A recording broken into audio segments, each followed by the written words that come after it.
दक्षिणी दिल्ली से महामंत्री बलबीर जी मौजूद है और आज एक विशाल धारणा प्रदर्शन में गए थे। पूर्व सांसद रमेश बिधूड़ी जी के अध्यक्षता में गए थे। दोस्तों, जानकारी के लिए बताते हैं, कांग्रेस पार्टी जिस तरीके से उनके कार्यकर्ताओं के जरिए गाली गलौज पर उतर के आ चुकी है और बिहार चुनाव को मद्देनज़र बात करें, तमाम सारे रैलियों में, तमाम सारे सभाओं में मोदी जी को वोट चोर और मोदी जी को इस तरीके से तो बोला जा ही रहा था, सीधे सीधे माँ बहन की अब गालियां दी जा रही है। उसके संदर्भ में दिल्ली में सभी लोग आक्रोशित हैं, जगह जगह बीजेपी के लोग आंदोलन कर रहे थे। आज इस कड़ी में भी आंदोलन किया गया है। बलबीर जी गए थे। बलबीर जी, इस आंदोलन के ऊपर बताइए और क्या सोचते हैं, कितनी ये घृणित विषय है और किस तरीके की मानसिकता में आजकल लोग देख रहे हैं मोदी जी को। जी देखिए, आज दिल्ली प्रदेश में भाजपा के प्रदेश अध्यक्ष वीरेंद्र सचदेवा जी के नेतृत्व में एक विशाल प्रदर्शन, जो कुछ बातें राहुल गांधी की सभा में दरभंगा बिहार में कही गई थी उनकी माताजी के बारे में, उसी के लिए आज रमेश बिधूड़ी जी के मार्गदर्शन में दक्षिणी दिल्ली से हजारों की संख्या में कार्यकर्ता वहां पे प्रदर्शन स्थल पर पहुंचे थे। देखिए, भारतीय संस्कृति में माता को सर्वोच्च स्थान दिया गया है। वो माँ किसी की भी हो सकती है।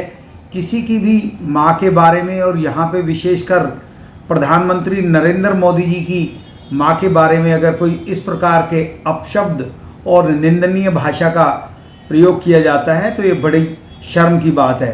भारतीय संस्कृति में ऐसा कोई भी स्थान नहीं होना चाहिए जो हमारी संस्कृति के खिलाफ हो। और जिस प्रकार के शब्दों का उपयोग उस सभा में, जिसमें राहुल गांधी स्वयं उपस्थित थे, अगर किया जाता है, ये पूरे देश के लिए और कांग्रेस के लिए बहुत बड़ी शर्मनाक बात है। देखिए, देश ने 60-65 सालों का कांग्रेस का शासन देखा है। देश की क्या स्थिति थी। अब देश विकास के रास्ते पे अग्रसर है।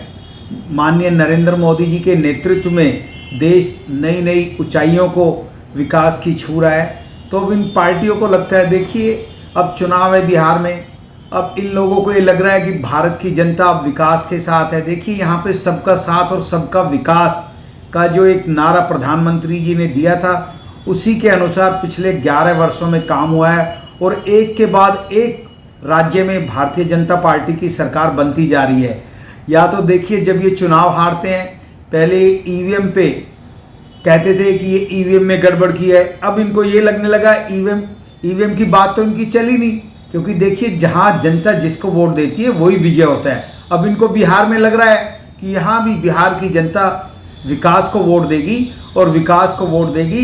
तो आज पूरे भारतवर्ष में एक ही पार्टी है जो भारत के समृद्ध विकास के लिए काम कर रही है, और इनको ये डर सताने लग गया है कि बिहार में भी भारतीय जनता पार्टी की सरकार बनने वाली है। इसी के मद्देनज़र ये इस प्रकार की अभद्र भाषा का प्रयोग करते रहते हैं। इन्होंने पीछे भी अनेकों बार प्रधानमंत्री के बारे में क्या क्या बोला है, ये भारत की जनता से और कहीं से छिपा हुआ नहीं है। अब उसी कड़ी में इन लोगों ने इस प्रकार की अभद्र भाषा का बढ़ावा दिया है, और जिसका इनको अभी इसका परिणाम क्या आएगा वो बिहार चुनाव के बाद इनको अच्छी तरह से पता लग जाएगा। आज जिस प्रकार से आप लोगों ने आंदोलन करने के लिए गए थे, कितने लोग आए थे, किस प्रकार आज दिल्ली में आंदोलन की रूपरेखा रही? देखिए, दिल्ली प्रदेश से हजारों की संख्या में, मैं तो कहूँगा आज एक सबसे बड़ा प्रदर्शन भारतीय जनता पार्टी का रहा, और दिल्ली का एक एक कार्यकर्ता ही नहीं, दिल्ली की जनता ने भी इसमें भाग लिया।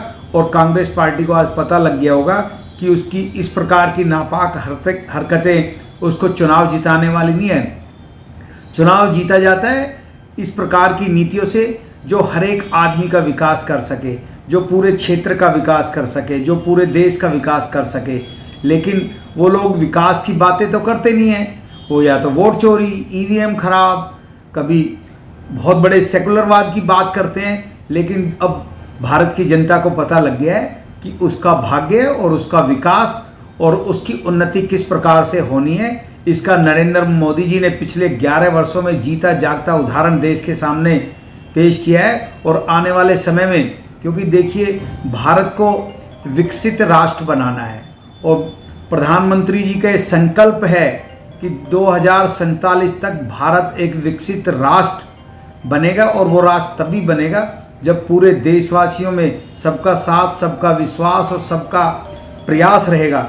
जब तक सबका प्रयास नहीं होगा तब तक देश विकसित राष्ट्र नहीं बनेगा। लेकिन कांग्रेस ने पिछले 60-70 सालों में देश के साथ क्या किया है सभी जानते हैं। वो सेकुलरवाद के नाम पे किस प्रकार की धर्म की राजनीति करती थी, वो अब आगे चलने वाली नहीं है। अब आगे सिर्फ और सिर्फ विकास की बातें होंगी और भारतीय जनता पार्टी लगातार देश में सरकार बनाती रहेगी।